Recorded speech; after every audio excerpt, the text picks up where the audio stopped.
সংস্কারের বাইরে নির্বাচন হবে না, আগে সংস্কার হবে তার নির্বাচন হবে। মার্চ ফর ঢাকা, আমরা অচিরেই মার্চ ফর ঢাকা ঘোষণা দেব।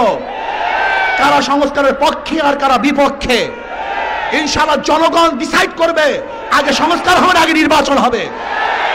আজকে নারী কমিশনের নামে যেই কমিশন করেছে তারা এই দেশের মুসলমান, হিন্দু, খ্রিস্টান, বৌদ্ধ সকল ধর্মের বিরুদ্ধে একটি সুপারিশনামা পেশ করেছে। দেশের সরকারকে বলতে চাই, ইসলামের বিরুদ্ধে অবস্থান নেবেন না।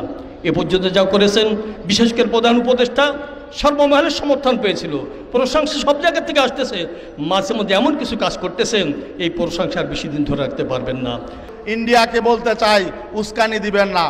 একবার উস্কানি দিয়েছে, ওয়াকফ বিল তারা পাশ করেছিল, পরে আবার স্থগিত করেছে, দেখেছে যে ভাব বালানা। এখন আবার কাশ্মীরে নাটক সাজিয়ে মুসলমানদের নির্মূল করার চক্রান্ত করছে। আমরা সকল ষড়যন্ত্র চক্রান্তের বিরুদ্ধে গোটা বিশ্ববাসী, বিশেষ করে এই উপমহাদেশের মুসলমান ঐক্যবদ্ধ আছে, ঐক্যবদ্ধ থাকবো।